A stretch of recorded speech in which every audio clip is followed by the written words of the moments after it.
Good evening, everybody, you filthy motherfuckers, you. Yeah, this is my personal diary now. I'm just doing this because I've got nothing better to do with my time and I can't be bothered to properly upload a video and everything like that. So I'm just going to give a quick rundown of what's been going on. A very good friend of mine um, has offered to edit Sergeant Arson, my novella, and I'm absolutely thrilled about that. Hopefully, that will be what's necessary, what's needed to really bring it towards completion.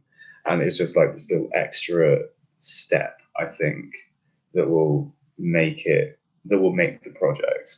And yeah, I'm really, really excited about that. I'm really, really excited about having his input on board with this project.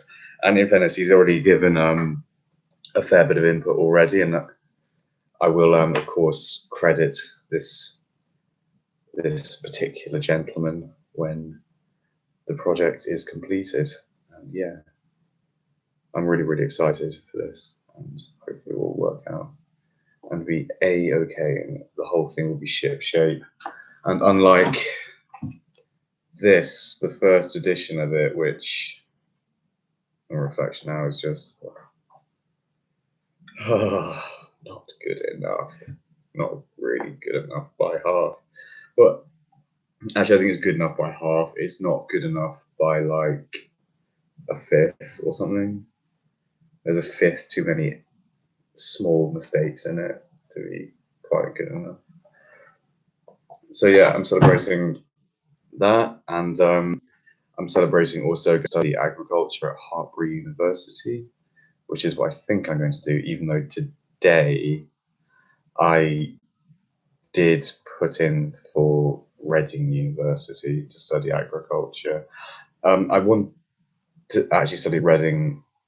I want to study agriculture at Reading for a few reasons. One, the course looked a lot better than Hartbury's course.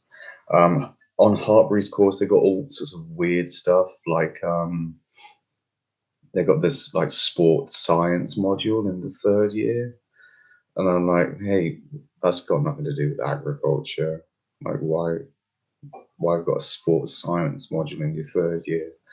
And also, Reading is closer to London, which will aid in me being able to do stand-up comedy. Reading has more things like horticultural science modules on there if I want to have my end degree as being agriculture and horticultural science, which I may well do considering some of my interests. Only people who know me will know the connotations of that, I think, or who know me well. Yeah, sort of like get a bit of gardening in there also, if you see what I mean. Yeah, a certain form of gardening, or a certain form of special vegetable. Or if I wanted, well, they do crops at Hartbury as well, so there's that element to it also. Crops, very interesting, also feeds into and so what I'm talking about, of course, is cannabis. It's no secret really that on my channel I discuss the legality of cannabis to quite a great extent. I've been pretty open about trying to look for work on British hemp farms and or some sort of working position involved in British hemp agriculture, and because that interests me a lot. That plant interests me a lot, particularly for its soil regenerative properties. That's particularly what's fascinating to me about it. And of course, it's numerous applications in terms of building materials, textiles, livestock feed, even oil, and so on, all of which can be derived from it. And it's a fascinating plant. And of course, yes, you can get high from it, which is something that has never particularly bothered me about that as a behavior. If people want to get high from cannabis, I don't see why they shouldn't be allowed to. I think it's far less dangerous than alcohol. I think it's far better for you than alcohol. They say, oh, cannabis makes you paranoid. Alcohol obviously makes you paranoid as well. It's like, oh, that bloke over there is hitting on my bird. We could beat him up. And you might think that on cannabis. The only difference is you wouldn't go beat the guy up. Cannabis gives you psychosis, apparently. Alcohol can give you psychosis as well, particularly in the withdrawal stages of alcohol. So that's another thing, isn't it? I think, really, when it comes to the paranoia inherent in cannabis, I think really the most paranoid people are the people who've never smoked it. That was paranoia. Paranoia is unnecessary fear. That you're unnecessarily afraid of a relatively innocuous plant.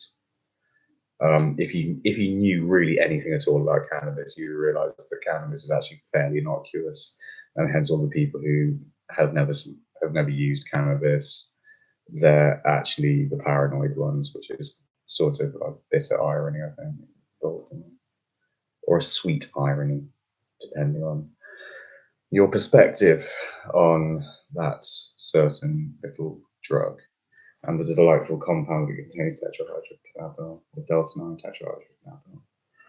tetrahydrocannabinol. So on.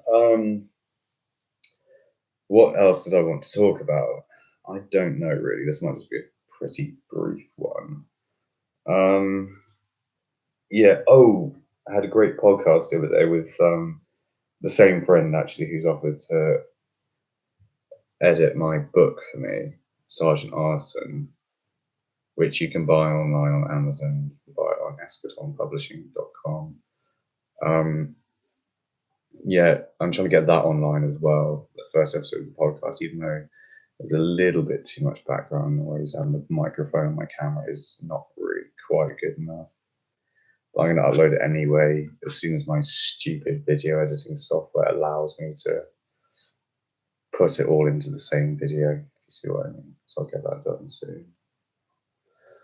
Yeah. What else have I been doing today? Working on the farm, afternoon, and no accidents this time. Thank fuck. No more crashing of the tractor, which was a regrettable incident that I went through not too long ago. And yeah, cost my boss a bit of money. Yeah. And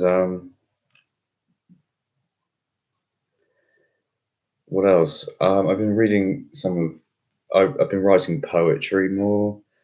I wrote this poem today, and I can't remember. The title was called "Fearing My Love Is Dead."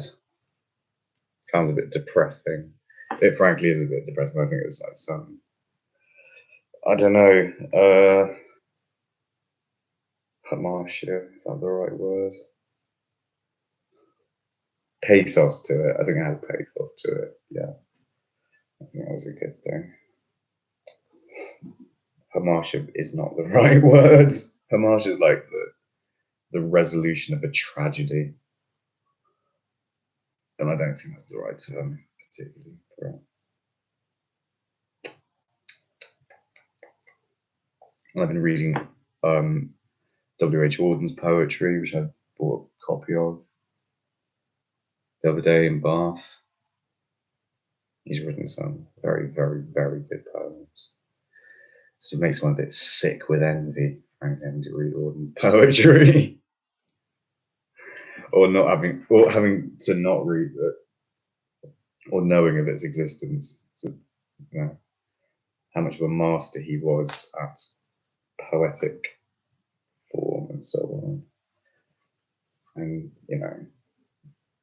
brilliant poet, great man. Inspirer of one of my all-time favorite poets, James Fenton, of now Yellow Tulips fame. And yeah, it's very clear where the inspiration. If you read Auden's poetry, you can very much see that Was a big inspiration for James Fenton. Which, you know, so I was glad of. Poetry of Auden, least in poetry, James Fenton. Wonderful, wonderful stuff. Sorry, I'm doing my hair on camera. I got a haircut the other day as well. Like, I need to mention that. Like, I need to mention the fact that I got a fucking haircut on my silly little YouTube channel. Like, anyone's going to be interested in that. Maybe I'll just leave this out there as a sort of document for future years. And sort of see how my life and my haircut and everything else has progressed. Yeah. Hopefully it's progressed as well as Sergeant Arson, that you can purchase on Amazon if you want, or Eschaton Publishing's website. Buy it. Yeah. I did a painting the other day. I call this an approximation of a face. And as you can see, it looks like a haunted painting, doesn't it? It's like the sort of thing a child or a serial killer might paint. Scary. I like it though, I think it's cool. Maybe like, yeah, I mean, what is the face? You can't really see it on this camera, so it doesn't really, you don't get like such the impression of the colours in it. I think it's good painting-ish. Got sort of Picasso-ish face. Picasso inspired a little bit.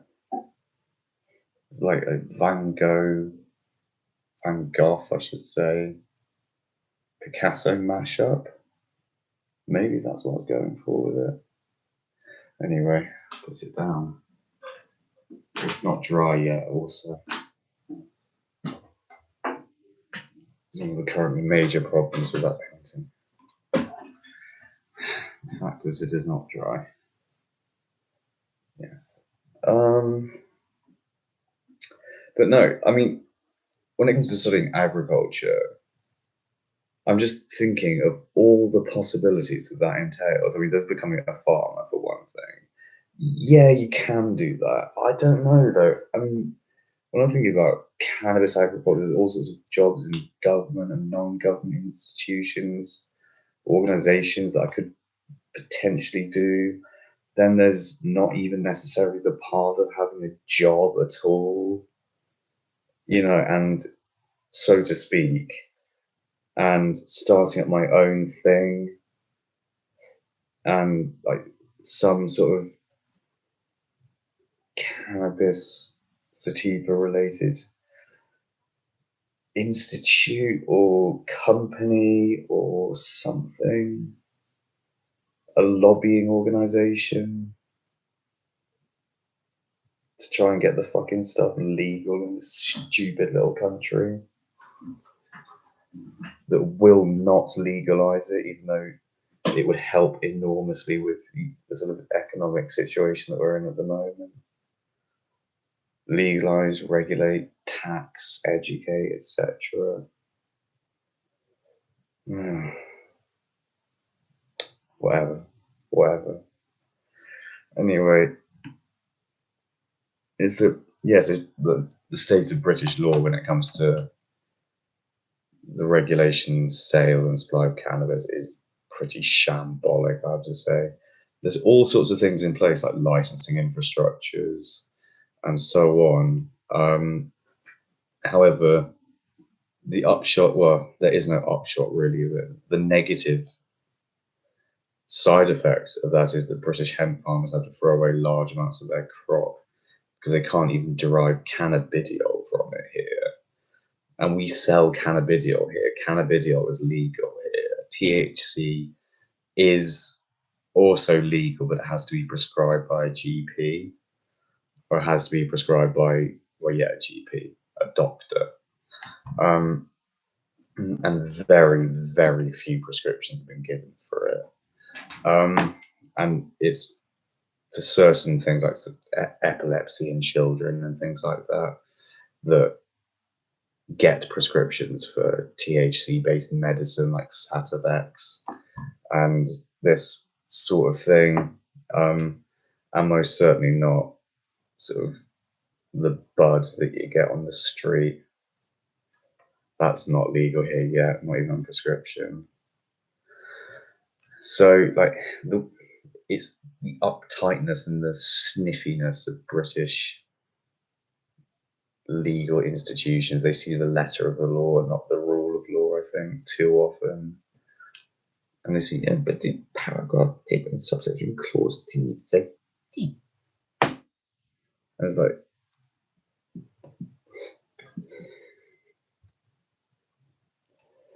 you fail to see the wood for the trees. You fail to see past the letter of the law to what is right and good and just. And it is right and good and just that we are allowed to use cannabis, frankly, for recreational purposes. Most certainly, however, since we've been doing so since the time of the ancient Greeks, and we were doing so up until the time of, well, certainly during the Victorian era. I mean, people using cannabis was the number one medicine. It was the number one over-the-counter medicine during the Victorian era, and we were using cannabis in Britain at least until the 1920s. So, and then very recently, people decided, for some curious set of historical reasons, to make it illegal. I happen to think I know what those reasons are, because the market was being flooded with new painkillers, ibuprofen, paracetamol, and aspirin, and those were sort of taking over from cannabis in the late 19th century. So that's more or less why, as I believe I understand it, cannabis was made illegal, unfortunately.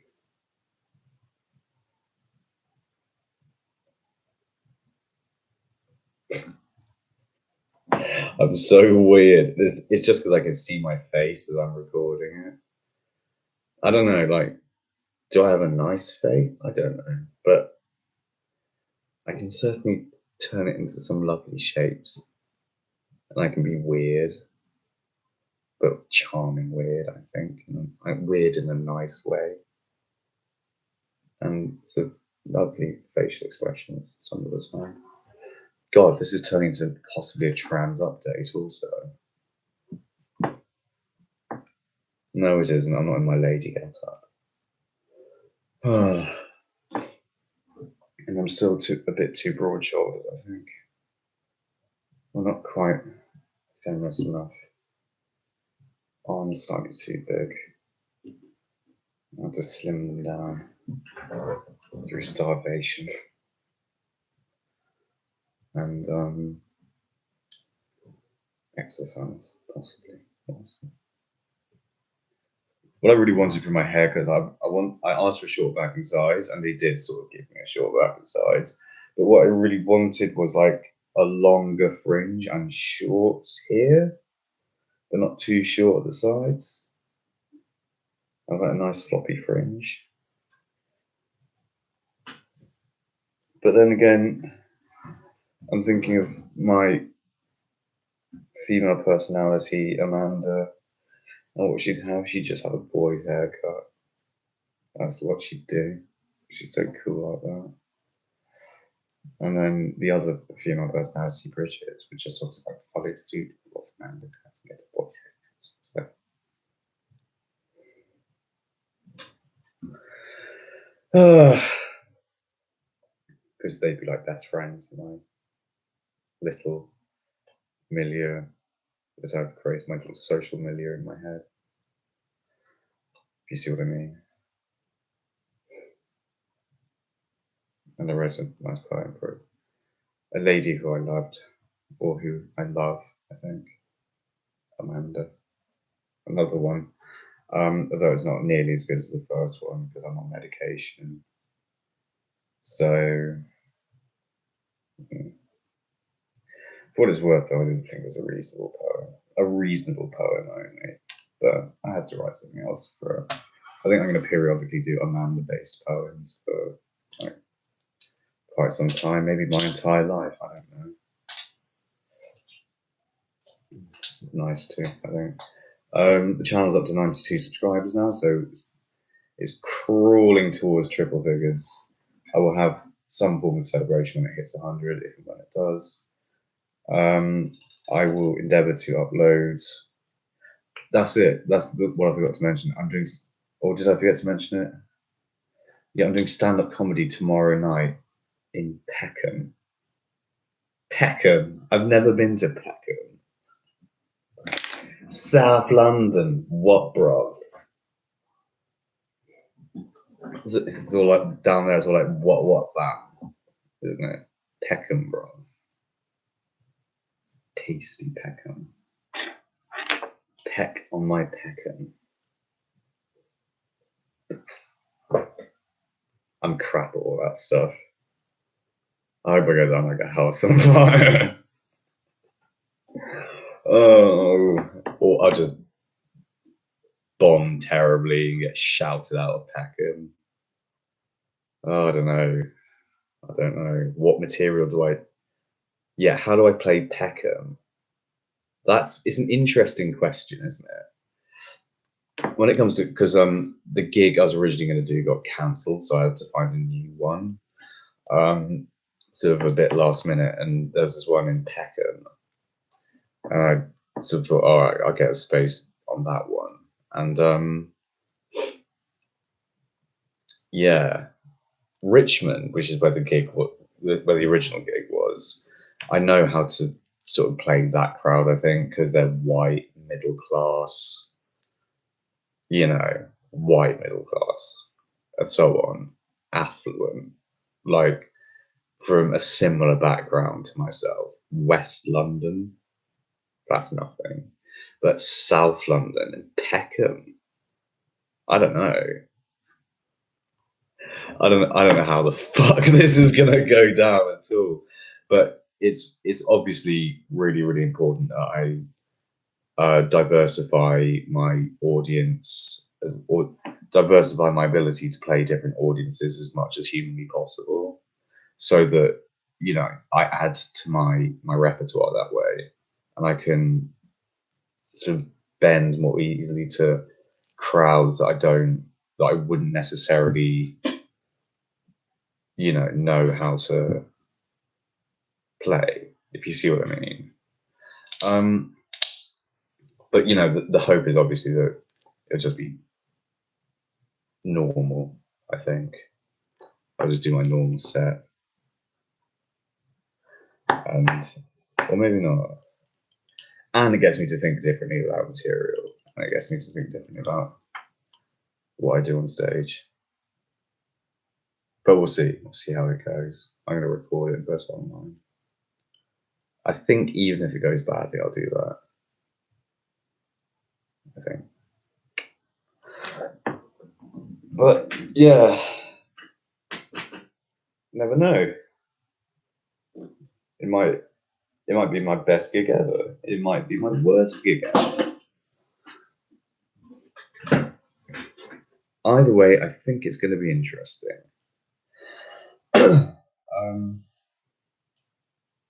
Yeah, so very excited about that tomorrow. Meeting up with a lovely friend of mine who's very lovelily editing Sergeant Arson for me. I think you mentioned already. And yeah, we'll see how it goes. So I think, 25 minutes is long enough for a quick update, personal diary entry. And I will see you soon.